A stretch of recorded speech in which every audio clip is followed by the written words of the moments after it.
संत कथा सुना रहे थे। एक सज्जन का नाम था दानचंद। गंगा जी से 12 किलोमीटर दूर उनका गांव था। दानचंद को भगवान ने संपन्नता तो दी थी, धन तो दिया था, लेकिन लोभ ही इतने थे कि लोगों ने व्यंग में ही उनका नाम दानचंद रख दिया था। कभी कोई पुण्य कार्य नहीं किया, कहते खर्च होगा।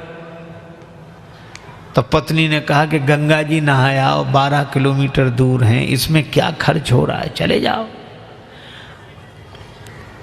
सवारी की भी जरूरत नहीं, पैदल पैदल चले जाओ, पर गंगा जी तो नहा लो।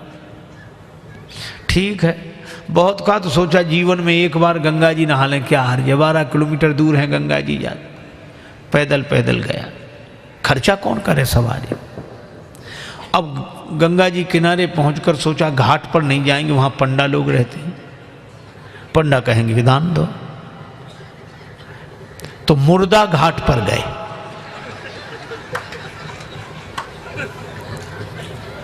अब मुर्दा घाट तो खाली रहता, कभी कभी दुनिया में अपने घर में कोई सीट खाली करता है तो मुर्दा घाट भरता है, बाकी तो खाली है। सोचा ये ठीक, न पंडा का झंझट, न दान का, न पुण्य का। गए सो कपड़े उतारे, इधर उधर देखा कोई नहीं है, सोचा डुबकी लगा ले। सो जैसे ही प्रवेश किया, डुबकी लगाई। अब कथा बड़ी सुंदर है, भगवान को हंसी लगी कि इतना लोभी आदमी नहीं देखा। तो भगवान ने सोचा कि चलो आज हम इसको छकाते। तो दानचंद ने देखा इधर उधर कोई नहीं था, पर गंगा जी में जैसे ही डुबकी लगा के और बाहर निकले, वैसे ही पंडा के रूप में भगवान उपस्थित। यजमान की जय हो।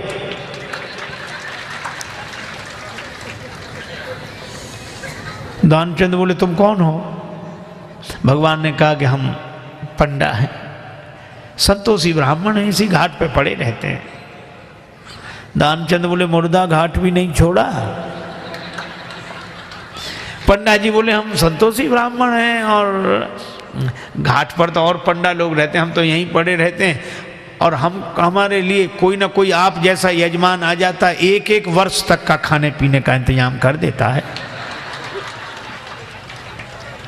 दानचंद बोले 1-1 वर्ष इंतजाम? हम एक दिन का भी नहीं कर सकते, एक समय का भी नहीं। पंडा जी बोले कोई जबरदस्ती थोड़ा ही है, आपकी जैसी श्रद्धा हो, कुछ ना कुछ तो देना पड़ेगा। दानचंद बोले हमने आज तक नहीं दिया। पंडा जी बोले आज तो देना पड़ेगा। तो अब सोचा क्या करें, बोले उधार दे रहे हैं। उधार? हाँ। कितना? बस वो 1 धेला, उन दिनों चलता था 1 धेला, बस 1 पैसा।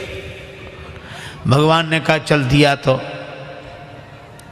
संकल्प करा लिया 1 धेला उधार देकर। 12 किलोमीटर गया, नहाया, फिर 12 किलोमीटर पैदल चलकर आया। शाम होने को आई, थका हुआ दानचंद बेचारा घर में भीतर सोने ही जा रहा था। तब तक दरवाजे पे आवाज आई, यजमान की जय हो। दानचंद का देखो कौन है। पत्नी बाहर गई, देख कर आई और बोली किसी पंडा से कुछ देने के लिए कहे आए थे? दानचंद बोले कहा था। बोले आ गए, बाहर आई हैं। दानचंद बोले आ गया वो? हाँ। दानचंद बोले कि कह दो कि अभी दानचंद बीमार हैं, 2-4 दिन बाद आना। पत्नी ने कहा कि वो तबीयत खराब हो गई, वो बीमार ज़्यादा हैं, आप 2-4 दिन बाद आना। पंडा जी बोले दान मिले चाहे ना मिले, पर हमारे संकल्प में वो हमारे यजमान बीमार हो, ऐसे संकट के समय यजमान को छोड़ना धर्म नहीं। हम भी यहीं रहेंगे जब तक वो स्वस्थ नहीं हो जाते, यहीं इंतजाम कर दे। आप तो सामग्री ला दो, हम तो बना लेंगे अपने हाथ से भोजन। पत्नी ने फिर जाके कहा, पर दानचंद भी अद्भुत आदमी, कहने लगा नहीं जा रहा ना। वो लोग कह रहे यहीं रहेंगे जब तक बीमार रहोगे। दानचंद बोला तो कह दो मर गए वो।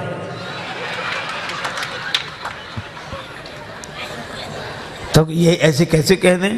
दानचंद बोले तुम कह दो हम श्वास रो के पड़े रहेंगे। पत्नी ने झूठे जाकर रोते हुए अभी चले गए, वो समाप्त हो। पंडा जी बोले चले गए, मर गए। अरे राम राम, लेकिन यजमान का जब तक अंतिम संस्कार ना हो जाए हम कैसे जा सकते? और तुम कहां बुलाती फिरोगी लोगों को, गांव इतना बड़ा, हम ही सबको खबर किए देते हैं। अब पत्नी बहुत कुछ, सुनो सुनो पंडा जी, तब तो अमित रूप प्रगटेते ही काला, पूरे गांव में कह दिया कि दानचंद चले गए चले गए।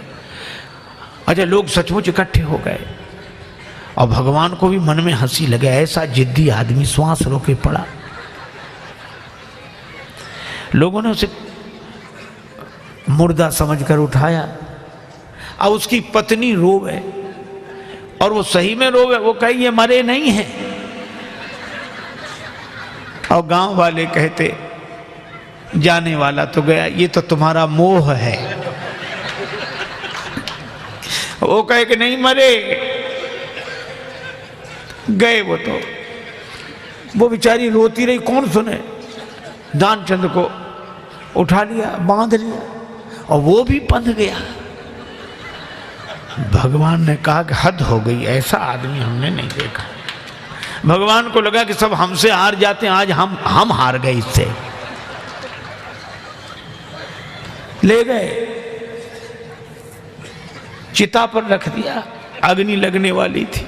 भगवान ने कहा ये मर जाएगा लेकिन देगा नहीं कुछ।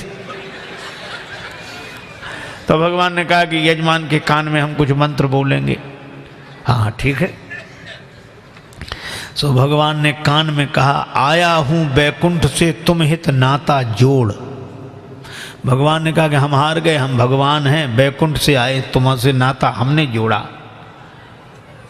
सो पंडा ने जो कहा कि आया हूं बैकुंठ से तुम हित नाता जोड़, तो दानचंद ने सोचा ये तो भगवान है। सो आंख खोली, और जो आंख खोली सो वही पंडा, और जो पंडा को देखा तो फिर आंख बंद कर ली।